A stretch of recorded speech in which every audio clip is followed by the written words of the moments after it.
আসসালামু আলাইকুম প্রিয় দর্শক, আপনারা যেখান থেকে দেশ কিংবা প্রবাস থেকে আমার এই ভিডিওটি আপনারা দেখতে পারতেছেন, আমি সবাইকে জানাই আন্তরিক শুভেচ্ছা এবং অভিনন্দন। আজকে আমি একটি ঘাসের জমিতে এসেছি। এই যে ঘাসটা দেখতে পাচ্ছেন আমার পিছনে, যে ঘাসটা দেখতে পারতেছেন, এই ঘাসটার নাম হচ্ছে ইন্দোনেশিয়ান স্মার্ট নেপিয়ার ঘাস। এই ঘাসটা যদি আপনি একবার জমি চাষ করে যদি এই ঘাসটা একবার রোপণ করলে কমপক্ষে 5 থেকে 6 বছর আপনি এই ঘাসটি গরু ছাগলকে খাওয়াতে পারবেন। এই ঘাসটি মূলত আমাদের বাংলাদেশ থেকে এই উৎপাদন হয় না। প্রথমে এই ঘাসটা কিন্তু আপনার ইন্দোনেশিয়া থেকে আমাদের এই বাংলাদেশে এসেছে প্রায় 3.5-4 বছরের মতো হয়ে যায়। তো দেখেন, এই ঘাসটা কিন্তু খুবই ভালো উন্নত জাতের একটি ঘাস। এই ঘাসটায় পাতা অনেক বেশি হয়ে থাকে। এই ঘাসটায় কিন্তু আপনার কোনো বিচি হয় না, এই ঘাসটা কিন্তু কাটিং হয়ে থাকে। এই ঘাসটা গরু ছাগলকে খাওয়াতে কোনো প্রকার মেশিনের প্রয়োজন হয় না। গোড়া থেকে কেটে দিলে সম্পূর্ণরূপে এই ঘাসটি খেয়ে থাকে।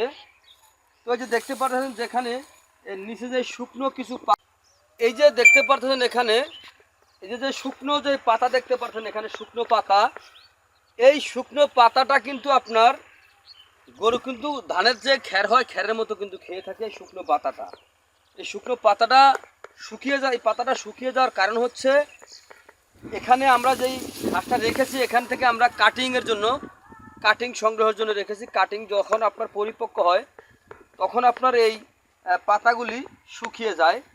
তো দেখেন, আমি এখান থেকে একটি ঘাসের থেকে আমি ছিলে আমি কাটিংগুলো কীরকম হয়ে থাকে আমি আপনাদেরকে দেখাচ্ছি। যে দেখেন এখানে এই যে আমি দেখাইলাম, দেখাই দিয়েছি, এই যে দেখেন এখানে শুকিয়ে গেছে যে পাতা, শুকনো যে পাতা, এই পাতাটা কিন্তু আপনার গরু সম্পূর্ণরূপে এই পাতাটা খেয়ে থাকবে। ধান থেকে ধানের যে খ্যার হয় খ্যারের মতো খেয়ে থাকবে এই শুকনো পাতাটা।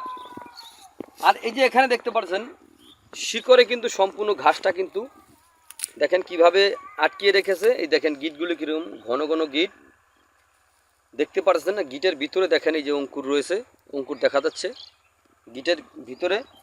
তো এই ঘাসটা খুবই ভালো। এই দেখেন এখানে যেই ইয়া কর, এটা আবার দুধন